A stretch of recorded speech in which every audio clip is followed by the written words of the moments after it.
Hello and welcome to My African Village TV, your guide to the hidden treasures of Africa. Today, guys, we are going to listen and watch our governor talk to ABIANS. He usually does this first week of every month. He also started by apologizing why this month's live chat didn't happen as planned.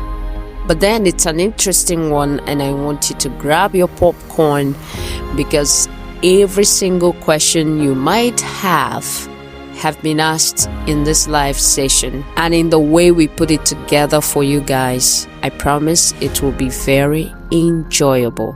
So take a listen on how it all started. Good evening, Your Excellency. My name is Emmanuel Nwada. I report for ABIA TV. Your Excellency, in October last year, during his National Day for the Aged, I found myself at a village around Nwada, Ukome, and there what I saw was sympathetic. It was a woman named Mama Mercy Amosike. She had lost her husband many years ago. At that place, she gave birth to 5 children, all died in their adulthood. And where she lives is not befitting for any human being, not even an animal. Because I went into her apartment, the mattress there, in fact, Patricia will bear me witness, we went there together, she cried on that very day. And now, she is facing gender-based violence. Her in-laws are insisting that she leaves or be killed. Since that day, I have not been able to do anything because it isn't within my powers to be able to do that. And I have been wanting to bring this to your attention. So, Your Excellency, I appeal on behalf of Mama Mercy Amosike, who is in her late 70s, that government intervenes, both in her welfare and, of course, ensure that nothing happens to her from the threats from her in-laws. Thank you, Your Excellency. All right, thank you, Emmanuel, for this information. This happened, from what you said, right? Yes, Your Excellency. And the best way to be our neighbors and our brothers' keeper is when we see things like this. We need to bring them up quickly. So we have lost 5 months. And if you didn't speak today, maybe the next time we'll hear that something serious will have happened to her. I have wanted to raise it the last time, but I hadn't. No, you don't need to wait for a session like this.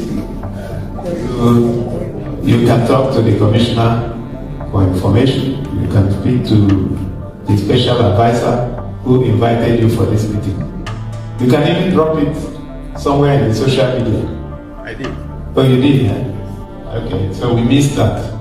So I will assure you right now that I will ask the Chief Security Officer to liaise with you. And by tomorrow we'll move in there and ensure that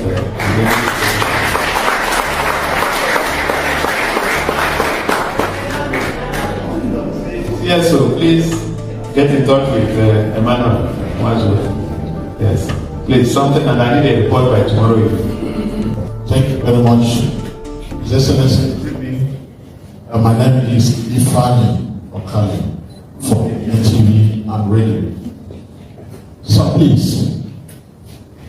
I would like you to tell us the real truth about geometric power project, because people in Aba are still complaining about light. Thank you very much.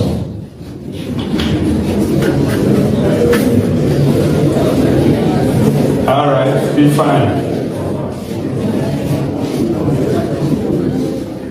Now I wish you were asking Professor Bafina. My name is Alex Chioma. I don't work for geometric, but I'll tell you what I'm told. You know, the process of power generation, transmission, and distribution is a very serious process. So it's not you fling your hand and it happens. Okay. So what I know is that what we commissioned was the first turbine of 47 megawatts, and that was on the 26th of February. 2 days later, the second and third turbines were energized. So that means that in the plant today, there is 141 megawatts of power. Now, transmitting the power and distributing it is an entirely different process. Now, for you to transmit, they need to do what they call mapping. And mapping takes time.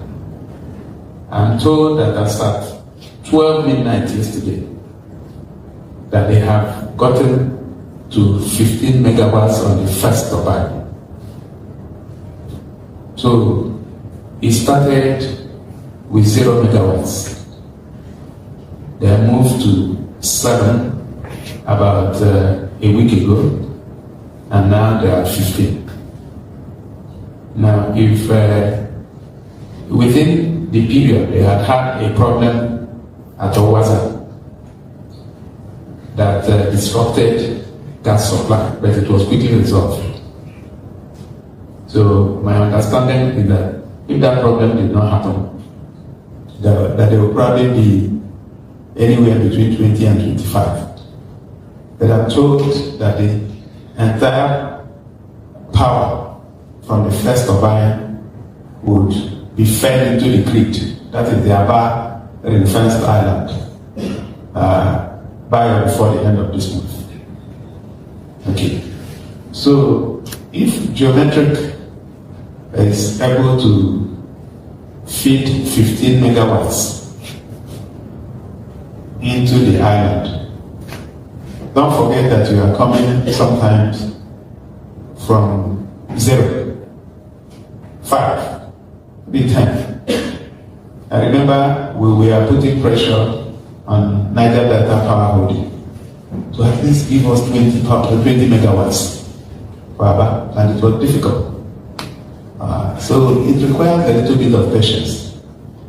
But I'm told also that people around places like Nwada and GOV have been enjoying constant power supply. So it's not everywhere. So as the capacity improves, they must sell the power. If they don't sell the power, it's useless to them, and they can't collect money. Right. So there are people who started enjoying that 7 megawatts from that first time after commission, and today that they are 15 megawatts, more and more people are enjoying it. In fact, one woman sent me, she's the wife of a late traditional ruler who was a senior friend of mine. She sent me a message this evening as I was coming here, thanking me that they've not taken power from her place around CHIOMA since 2 weeks. So there are people who are already enjoying it, but it's going to get to all the marked places on the island as they gradually improve on the supply. So that is the truth as I know it. Any other thing other than this, I'll refer you to Professor Bafina. Thank you. I hope you are happy. And I want to say thank you to ABIA people, thank you to Nigerians, thank you most importantly to God who made this period to be possible. We continue with our massive road revolution. Nechete those days. Did you guys remember? Etola kanachi state ya gosi ruo okporo ụzọ si awara awara Enugu gawa Onitsha.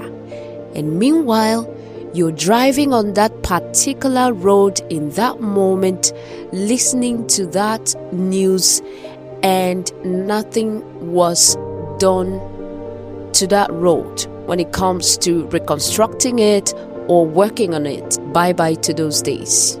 I know you probably might be laughing wherever you are, but let's move on. With the drainage, the light of ABIA, the improvement in our healthcare delivery system, and most recently, our resolve to retrieve our educational system that was going down. Just today, at our school, we approved remodeling and retrofitting of 170 primary schools and 51 secondary schools. This means that these schools will benefit the changing of their school structures, school uniform, their libraries will go digital, and even down to the curriculum, and that's where it becomes very interesting. In other words, the quality of information or knowledge that will be imparted will be much more valuable and also fit into the 21st century standard of education. Digitally, AI systems and technologically advanced laboratories, etc. That will be amazing, and we'll make sure that when it happens, we'll bring it here for you guys to see how it is going. And you are free to ask your questions. Thank you very much, Your Excellency. My name is Steve Oko of ABIANS. Well, I'm sorry it's only one question, but as usual, I'm also giving an information, sir. A lot of people are worried about food insecurity. That's actually become a national issue. In other states, away from the rhetoric, we have specific plans by the state government to ensure that food is massively produced. We want to key into that program, if any, because some of us actually are also interested to know what we are doing in that regard. Let's forget grammar. What practical terms does the Excellency have to make sure that ABIANS feed well? And then the information, Your Excellency, that research has it that 1 out of 4 patients at the ABIA Diagnostic Center are down with glaucoma. So, and we have been told that the treatment for this eye challenge is very costly. Is the state government planning perhaps to float a kind of palliative, or you are going to subsidize the treatment? Thank you very much. All right, Steve, you now ask 2 questions. So, which one should we answer? I need to answer the 2. Okay, the first one was information. No, the second. Oh, the second. Okay. Steve, are you Igbo? Yes, I am. So, you said I should forget grammar. Should I speak in Igbo? All right. Food insecurity is real. And this we have seen a few places where people have thrown decency to the winds and descended on foodstuff that are not theirs. Some people will say it is stealing, but a hungry man, they say, is an angry man. So there's no amount of grammar or rhetoric that a hungry man would listen to, except if you give him food.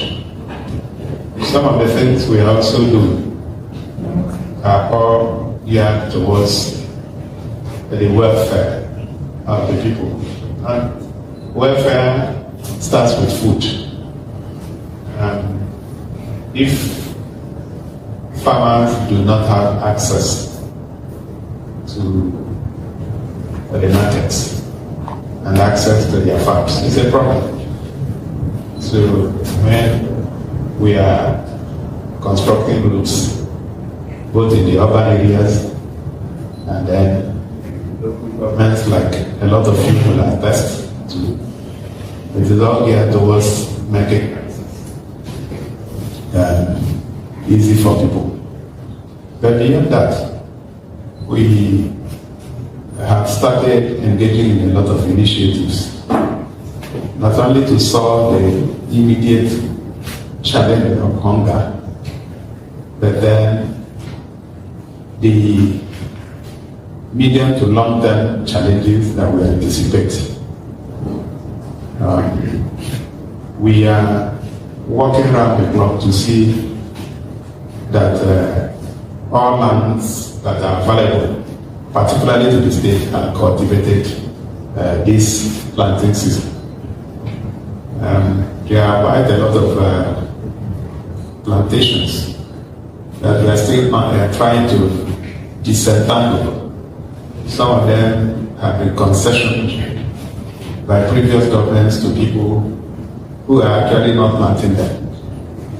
And we have, in the last few months, been engaged in trying to disentangle some of those concessions that were made by previous administrations. And we are doing them quietly. And some of them have willingly returned some of those funds to us with conditions. Some of them want to be refunded the money they paid, and the monies they claim they have invested in the place. So we are very conscious of it. We also have programs that support people involved in agriculture and trade and commerce at the very, very low nano level. The cooperative arrangement that we have just put in place will make available no less than 100,000 naira to farmers and traders. I believe 100 of them per local government in the first instance, and then we will go to the works. And we believe that with those kind of initiatives, our people will be sufficiently empowered to produce what they need. Of course, the federal government has also been supportive, and in the last few days I received information, and this was championed by the Governor's Forum for us to evacuate some tons of grains that are allocated to states. I believe that ours should be on the way. We try to distribute these to the poorest of the poor in every ward. I'm sure that if you followed, you will know that the earlier ones that were received were all shared to the people who are deserving of it. So, in a nutshell, I can assure you that we are working with it to ensure that our people are secured food-wise. Your second comment on glaucoma. I think the last week was glaucoma week, and I received reports, and in fact congratulatory messages from some of the beneficiaries of that week. We say statistics are that 1 out of every 4, that is that 25%. If that is correct, luckily we have very well-trained eye doctors, even within our administration. And not too long ago, I had appointed a chief medical director for the specialist hospital and diagnostic center. And my belief is that he had enough training and the capacity and of course the support from government to ensure that the eye center in that place, of course, drill down to all the general hospitals begin to function. So it may still be early days, but our plans are robust, and most importantly, our results is unshakable. So thank you very much, Steve. I hope I've answered your questions. Thank you. Your Excellency, sir,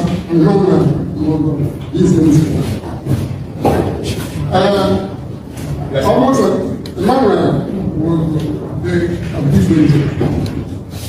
almost on a daily basis, we keep hearing about concentric layers of problems that keep coming out from government, especially what inherited from the past administration. Given this scenario, sir, are you overwhelmed by the number of problems in the government? Do I look overwhelmed?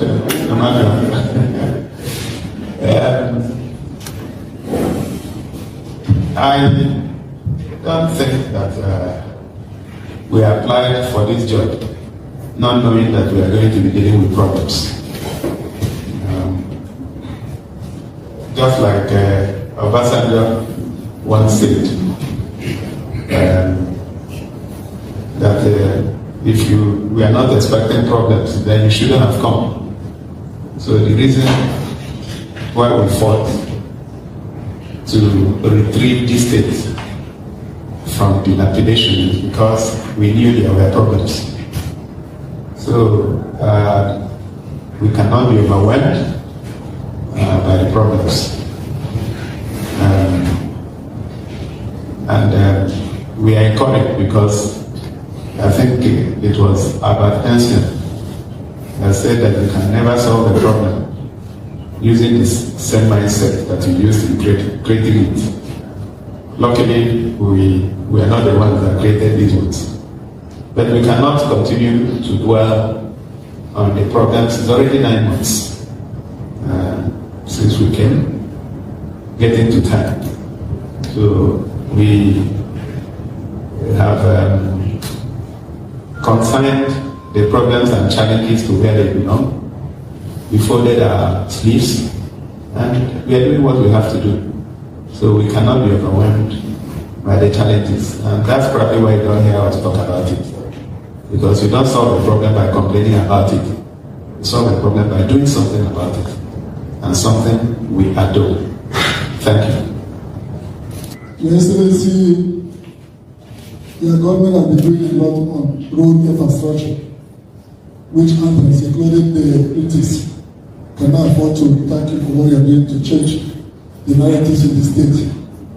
Your Excellency, this evening we just been informed that the Nwada road will be given a boost, which is a welcome development. Your Excellency, there is still CHIOMA Ottii road, which has been a problem to people of that very area. Your Excellency, people from Lovelies and houses find it difficult to get from their kit and kin living in Lovelies and Nwada. The Excellency want to know what the government is doing because the very major road which can take out of this very place to Imo State. Thank you, sir. All right, thank you very much for your kind comments. Chief Journalist. Good evening.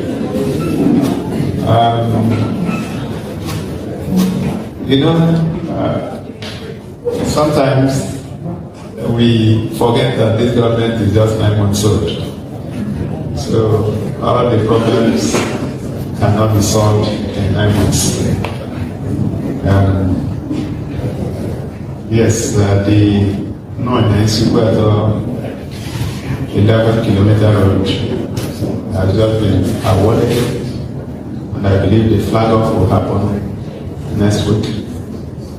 In addition, the Uzuaba, Okobo,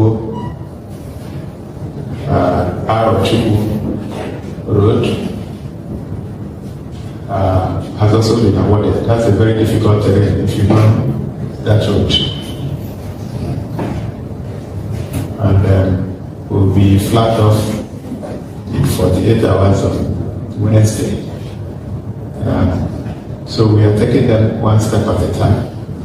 I've taken note of this road that you are just mentioning, the Umopara road.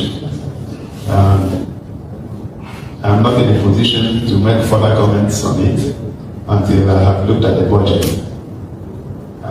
If it made it to the budget 2024, you can sleep, knowing fully well that we'll get there. But if it didn't make it, we'll take note of it and have our people go inspect the road, and then we'll now place it on the queue for the next set of roads. Thank you.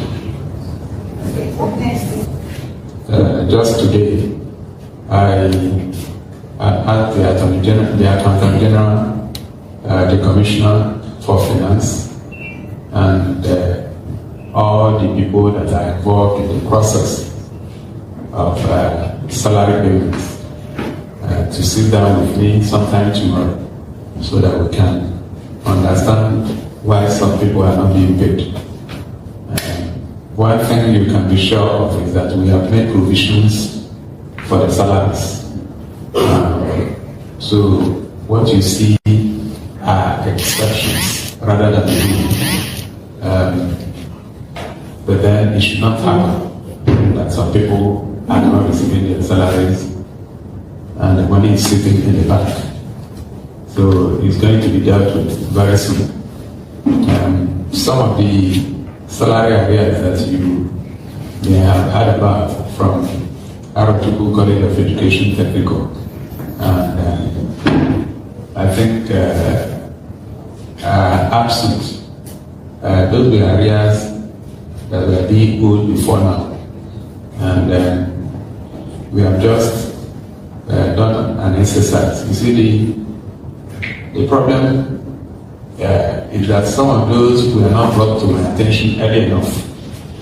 And I remember some people reaching out to me early last year during the campaign to say they were being owed.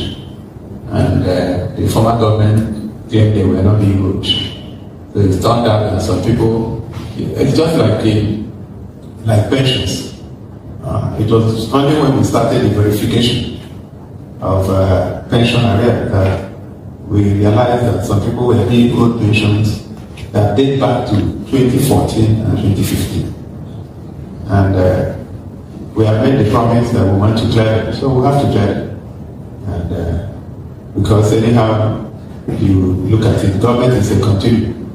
And to the extent that those salaries have been, or pensions and salaries have been confirmed and verified are being owed, the government that owes it. So we are going to look at those. But suffice it to say that these complaints are the exception rather than the rule. Majority of the people receive their salaries by and before the 28th of every month. And you talked about wage award. We are looking at that. But I think the good news is that at least we are prompt with the payment of majority of the salaries. And that majority is actually in absolute majority. Maybe about 5% of the people complaining. In the payroll, the last time I checked, we had close to 66,000 people on the payroll. We think that number is large, but we continue to do our best. Exercise has reduced that number, the verification exercise that was done.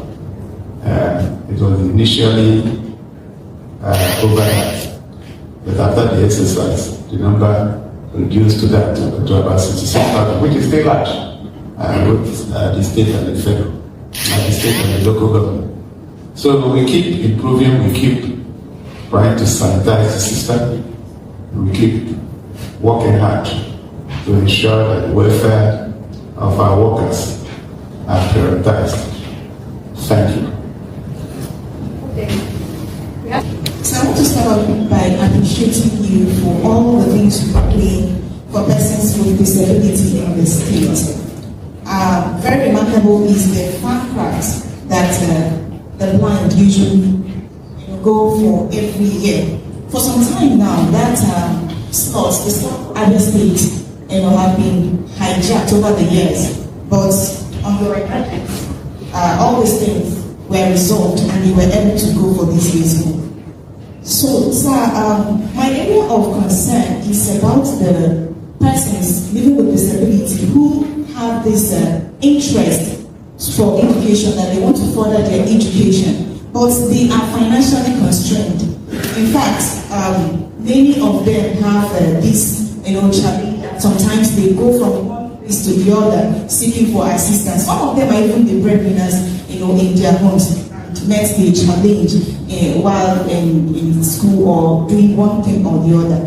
So, and another angle to this is those who are, who have graduated are also looking for employment, especially in the area of retirement.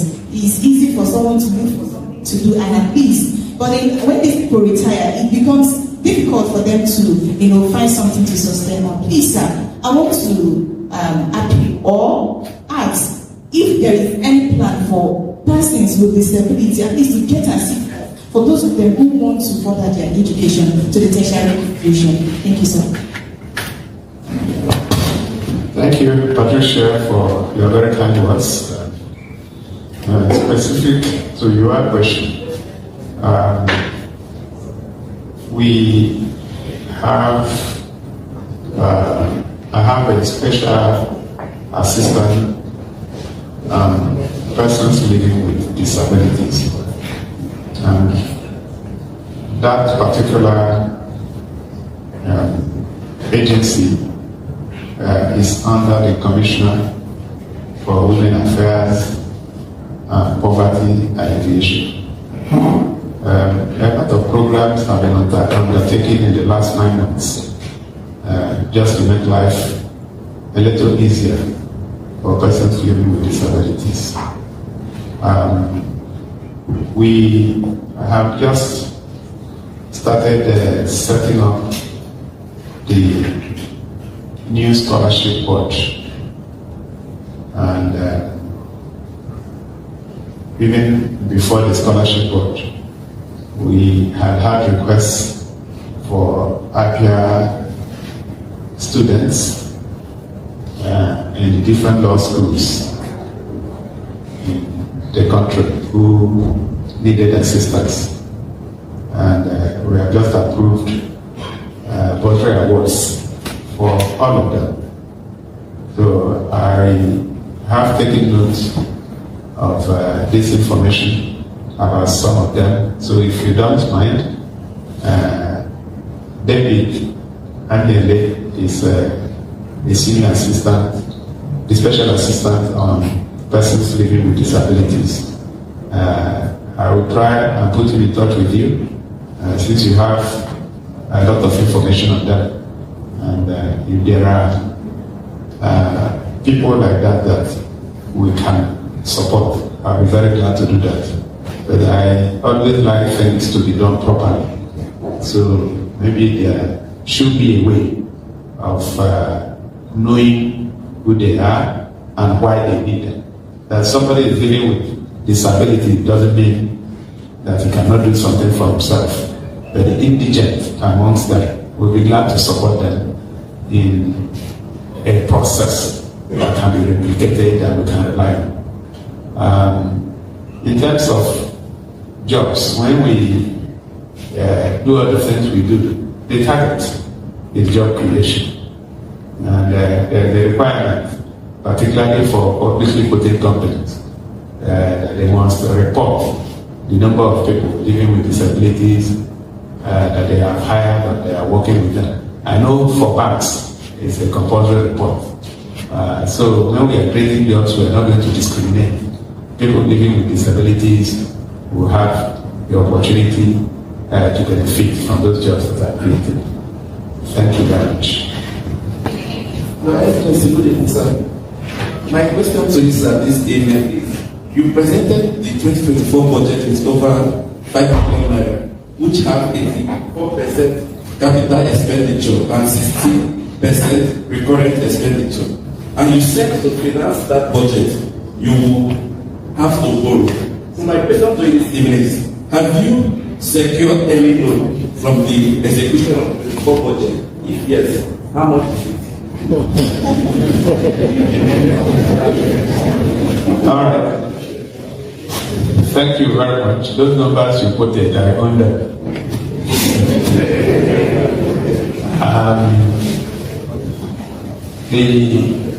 There are plans to secure loans, and the plans are actually at maturity stage.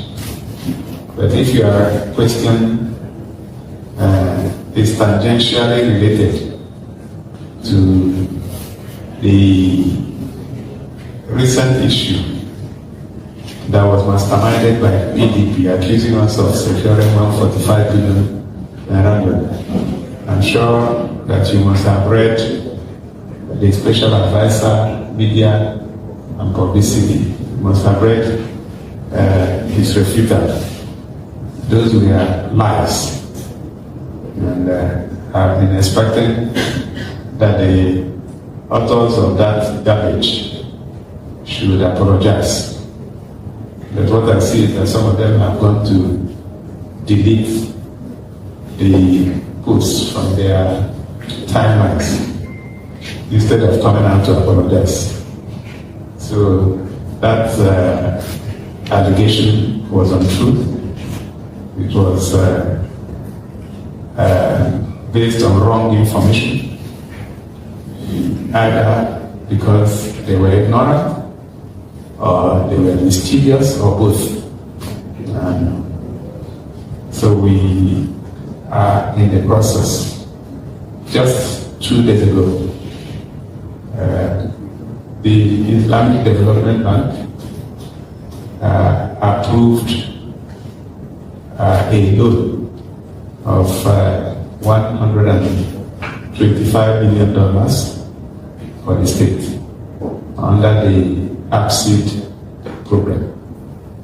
I'm sure you're also aware that the African Development Bank had approved another loan for us.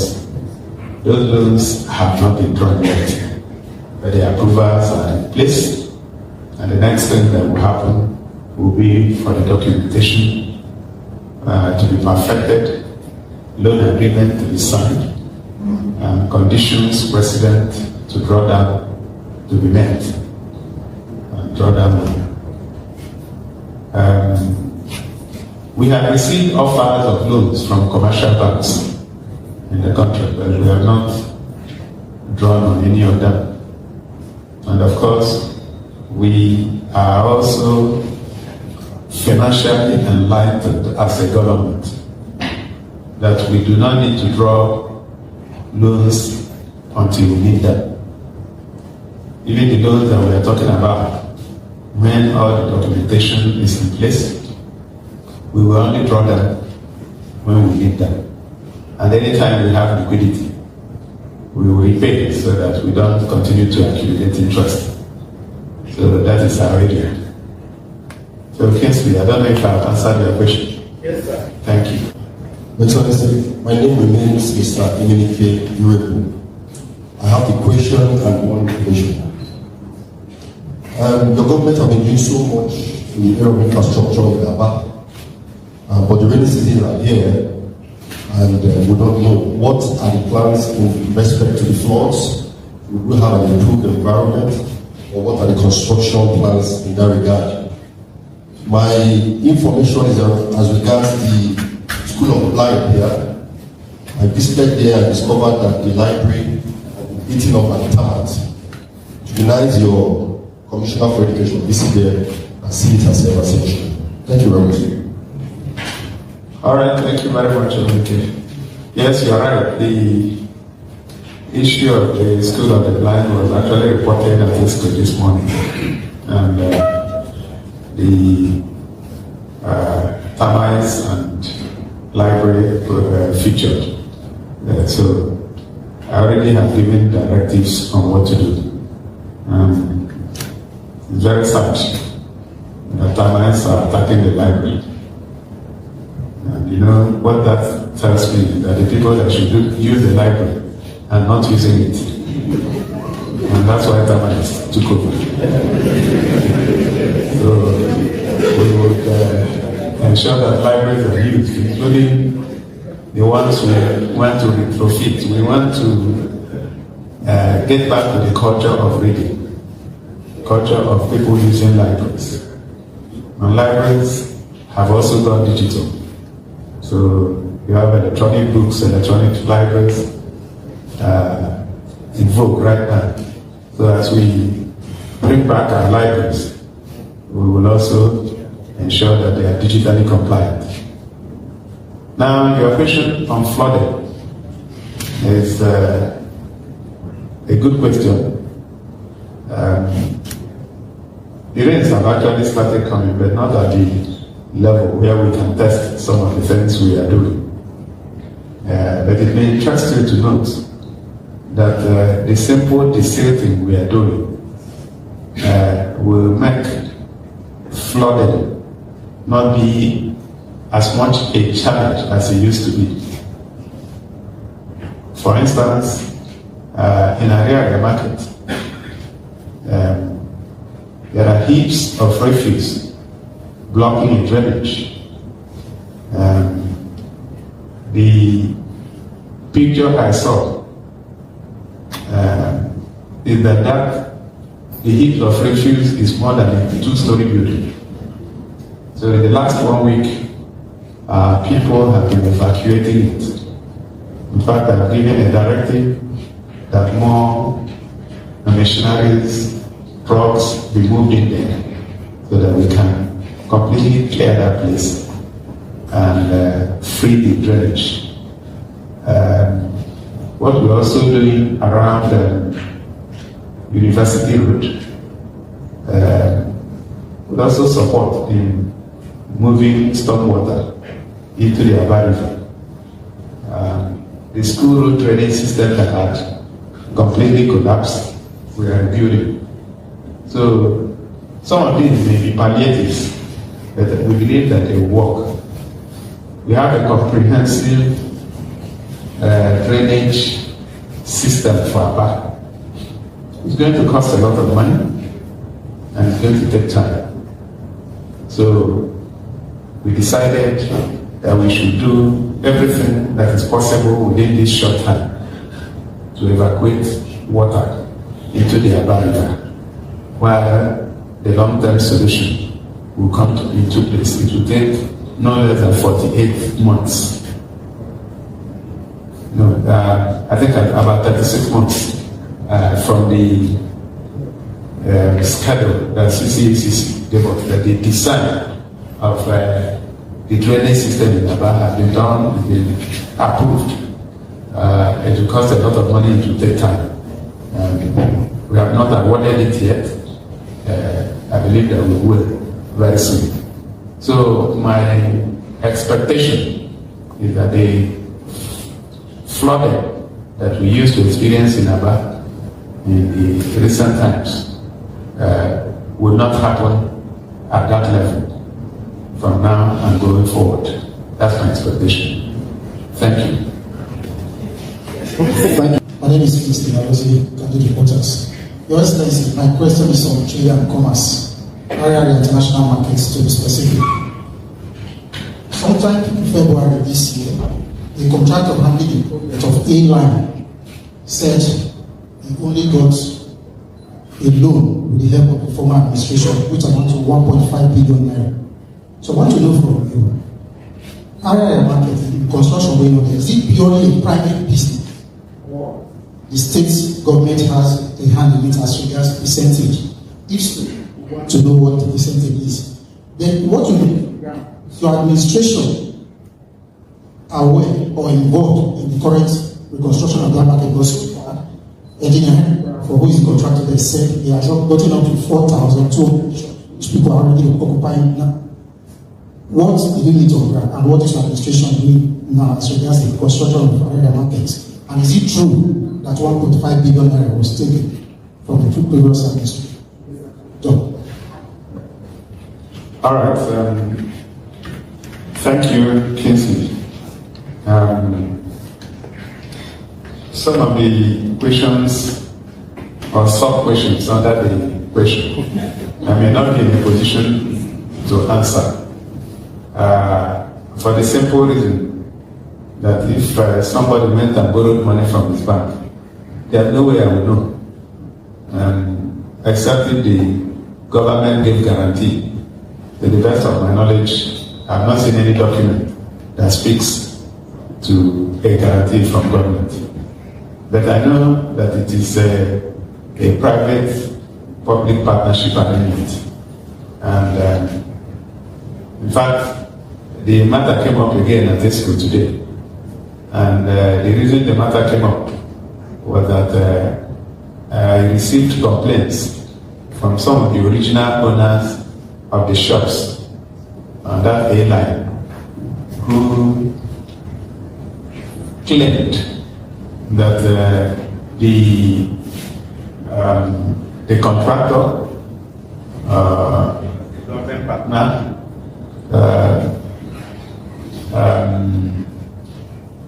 we are trying to sell their shops to money banks. So that is the area where I got interested. And my understanding, like you said, is that the original number of shops there was about 4,000 plus. But then the new design will produce about 1,000 more. And so my instruction today was that all the people that had shops before should be given first right of refusal. And at a price that should not be cutthroat. And we have also reasoned that if anyone is unable to pay for circumstances beyond their control, which should be provable, then the government can intervene by negotiating with the bank to support the purchase of those shops and repayment to happen over a period of time. So that is how much I know. But it will be interesting to engage. I'm sure my people are engaging with the partner. And some of these directives that I gave today must have been communicated to the partner. And I've also instructed that other banks should follow suit. Because the last time I went there, I was impressed with the quality of job going on there. So if that has succeeded as a model, I see no reason why we shouldn't deploy it to the other parts of our country. That's how far I can go. Now, I don't know if I have satisfied your request. Good evening, Your Excellency. My name is CHIOMA Ottii. I work with News Central Television. In your New Year broadcast, you did promise civil servants of an increment in their salaries. And then there's also the expectation on the wage award. You did mention that a while ago. Now, between the increment to the salaries of the workers and the wage award, which one do you think you can provide for the workers soon? And when do you think this can take effect? Thank you, Excellency. All right, thank you. Yes, I remember I made that promise, and I can assure you I have not withdrawn it. So a committee is already working on it, and we believe that very soon they will come back, and then we can look at their report, look at our ability to pay. You know, it's one thing to be willing, it's another thing to be able. So the willingness, you can take that for granted. We have to also look at our ability to pay. So once we are done with that, it will be rolled out and you will be duly informed. The wage award and the increase in salaries, they are almost the same thing. You just put small money in the pocket of workers. So I'm not too sure that they are mutually exclusive. All right. The only thing that looks a bit different is the biometric. It's an exercise that we put in place to ensure that people come to work. So if you are unable to come to work for 70% of the times you are supposed to be at work, then you won't be paid. So people just have their pay, they get verified, and some of them pick up. Some, I understand, don't even stay here in ABIA. So when you come in, you clock in. When you are leaving, you clock out. By the time we check it, and you made 70% and above, then you can be paid. So I believe it's a good exercise. So if you are not paid, that means you are not working. But the rest of the questions are related to salaries, which I still insist are exceptions from the rule. And those exceptions are going to be dealt with within this week. Thank you. Okay, thank you, sir. This question is also related to salaries, and it's coming from Arochu College of Education Technical. They said they are suffering from salaries that are deducted, and they are asking, sir, are you willing to pay them their compass and their counties? This other person is also asking, sir, please, can you give us operation cover all quarters in our major cities? The hazard associated with open drainages is becoming too much. Please help us, sir. In addition to the operation cover gutters, apologies, I need to add this. In ABA, we have persons damaging government properties a lot. I understand that the government is covering some of these drainages, but it is the government is covering the drainages. Some persons, maybe non-state actors, I don't know, they're also damaging them, especially those in search of the roads so that they can sell them. And this happens very early in the morning. I encountered one on my way to work. So what is the government doing to ensure that the government puts a stop to the damage on the government properties? All right. Yes, it has come to our attention, and we are doing something about it. But we also like to use this opportunity to appeal to our people. When you destroy something that is meant for the good of everybody, then you are not a good citizen. But we already have set up a task force, and very soon, anybody that we catch will appear before mobile courts. And from there, whatever he sees, he should take. We have appealed to people enough to say do the right thing. It is criminal to damage government property because it's for your use. That we are doing something about it. So on that note, let me thank everyone that participated in this media chat. It has been very interesting. We may not have answered all your questions, but there are several other fora and platforms that you can engage with us. The Commissioner for Information is there. So feel free to engage. Feel free to ask your questions, seek clarification. Don't get involved in promoting rumors and falsehood coming from people who never believed that government can work. I'm sure that we are all witnesses to the fact that government can work. And so I want to thank you and also ask you to be the vanguard of this government by ensuring that people around you do the right thing.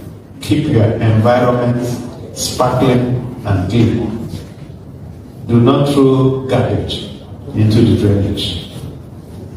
Very soon, beans are going to be provided in every nook and cranny of the townships, so that instead of dumping your refuse on the floor or inside the drainage, you put it in the bin that our SEPA will come to cut away, so that we will permanently leave that description of Abia State being one of the dirtiest states in Nigeria.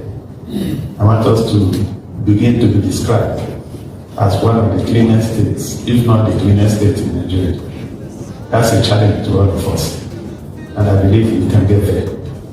So, distinguished ladies and gentlemen, let me once again thank you for being part of this media chat.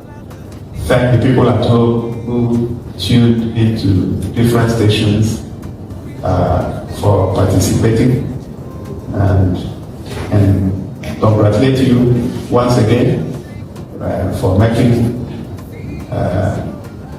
the government of the day possible by voting us. And we can assure you that we will never let you down. Thank you very much, and have a good night. Trust.